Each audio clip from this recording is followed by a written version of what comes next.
Abraham's story has great wisdom for us to reflect on. In Genesis 18, I was reading this morning that Abraham is sitting under the oaks of Mamre. And if you don't know where that place is, it's framed up as a kind of high mountain, safe space where Abraham's chilling under the trees with his buddies. He just went out to war with his little army, won. And now God visits Abraham in Genesis 18. And he tells Abraham, you're going to have the promised son I've been telling you. Next year, Sarah's going to bear a child.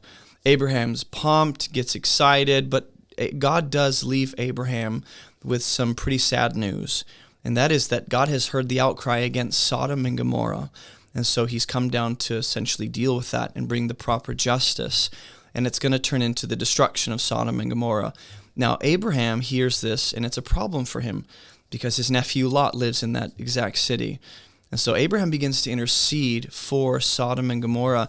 And he goes, God, what if you find 50 righteous people? Will you sweep away the righteous with the wicked? And God goes, no. Well, how about 45? No. How about 40? All the way down to 10 people. And then God finally leaves, and Abraham goes back to his place. What I find interesting about this story is Abraham's life seems to be set up for great success. His legacy is going to be amazing. He's going to bless the world through his seed. God has essentially handed Abraham a great life and future through his descendants. And yet, Abraham still cares about the pagan nations around him, about the cities that surround, where he is, about Lot. He's deeply concerned. And I think it's easy for us to fall into this hyperfixation on our own self-preservation.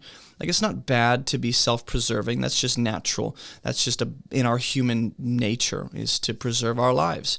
But it can become an issue when it's at the expense of serving God, when it's at the expense of obeying God and loving God and revering God and blessing the nations and the people around us.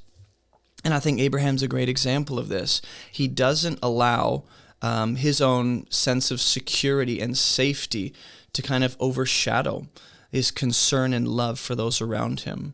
And again, I think it's easy for us to be like, my life's good. All I care about is my safety, my health, my financial affairs, my family. And we get so hyper-focused on this little bubble that is our own lives. And it's often at the expense of those around us. So I just want to encourage you today, as you go and live life, as you follow Jesus, as you submit to the leading of His Spirit, keep your eyes open. Don't be so concerned with God just making your life good, but even in the midst of that, have this deep concern for those around you. Be a conduit of God's blessing and life to the world around you by submitting to the leading of His Spirit and being filled with the love of God.